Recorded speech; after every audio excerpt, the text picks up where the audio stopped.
শ্রী শ্রী ভগবদ গীতা বাসুদেবায় নমঃ। শ্রী শ্রী ভগবদ গীতা বাসুদেবায় নমঃ। শ্রী শ্রী ভগবদ গীতা বাসুদেবায় নমঃ। গোপাল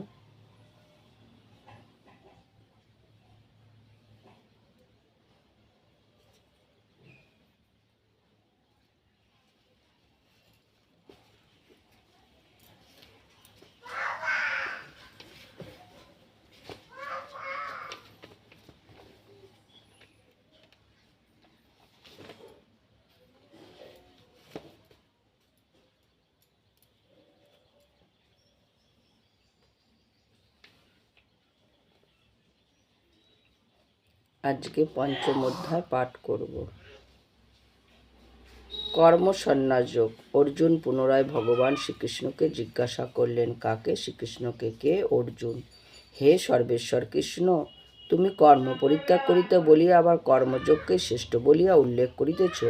বলছে একদিকে বলছে তুমি কর্ম পরিত্যাগ করো, মানে কর্ম করো না, আবার বলছো কর্মই হচ্ছে শ্রেষ্ঠ ধর্ম।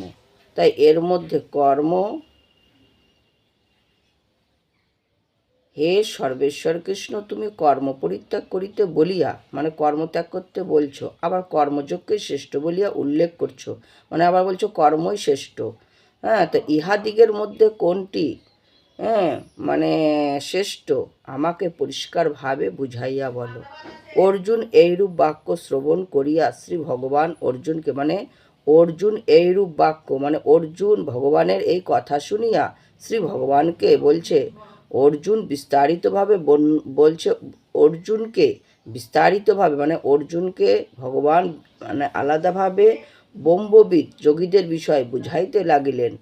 তিনি বললেন, যাহারা যোগ সাধনা করিয়া ব্রহ্ম সনাতনকে জ্ঞাত হইয়াছেন, মানে যোগ সাধনার দ্বারা যারা ভগবানের মধ্যে যে জ্ঞাত হইয়াছেন তাহারা সকল কর্ম ভগবানকে অর্পণ করিয়া থাকেন, মানে তারা যাই কর্ম করুক না কেন সেটা ভগবানের কর্ম বলিয়া তারা মেনে চলেন বা থাকেন। হে অর্জুন, ইহা নিশ্চয় জানিবে যে জ্ঞানীগণ যেমন জ্ঞানপথে চলিয়া যে স্থানে উপস্থিত হন, মানে জ্ঞানীগণরা জ্ঞানপথে চলিয়া উপস্থিত হন, আর কর্মযোগীগণ কর্মপথে সে পরম স্থানে উপস্থিত হইতে পারেন।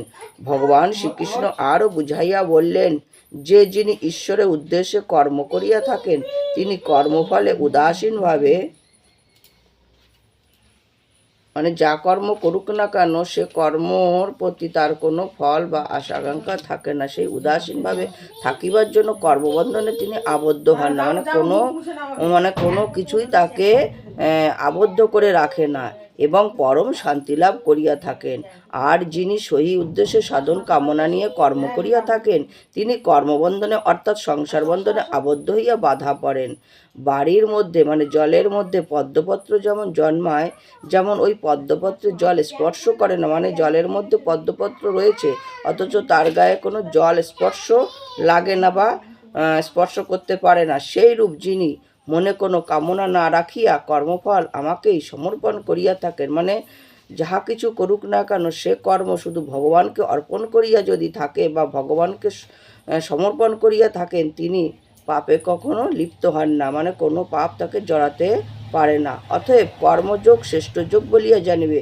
ইতি আমি পঞ্চম অধ্যায় সমাপ্ত করিলাম। হে কৃষ্ণ করুণা সিন্ধু দীনবন্ধু জগৎপথে গোপেশ গোপিকান্ত রাধাকান্ত নমস্তুতে। রাধে রাধে বল, গুসাই গুসাই বল, হরি হরি বল, শ্রী পরমানন্দে হরি হরি বল।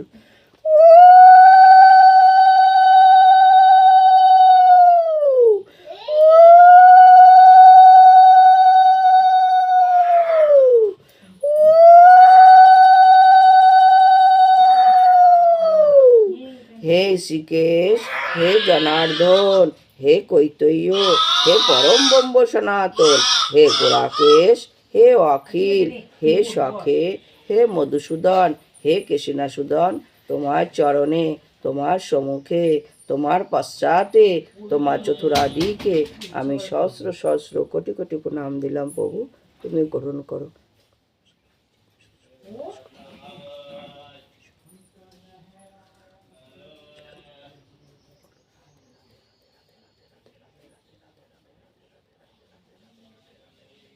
গঙ্গা গীতা সীতা সত্য পবিত্রতা ব্রহ্মবল্লী ব্রহ্মবিদ্যা ত্রিসন্ধ্যা ভবাগ্নি ভাতৃনাশিনী তদার্থ জ্ঞান। শ্রী শ্রী ভগবদ্গীতা বাসুদেবায় নমঃ। শ্রী শ্রী ভগবদ্গীতা বাসুদেবায় নমঃ।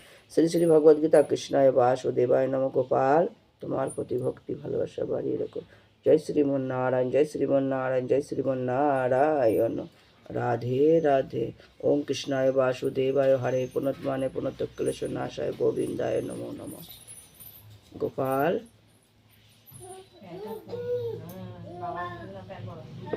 রাধে রাধে। আমার কিছু ভুল হলে বন্ধুগণ তোমরা ক্ষমা করে দিও। তো জয় শ্রীমন্নারায়ণ। সবাই ভালো থেকো, সুন্দর থেকো, সুস্থ থেকো, ভগবানের কাছে এই প্রার্থনা করি। তো রাধে রাধে।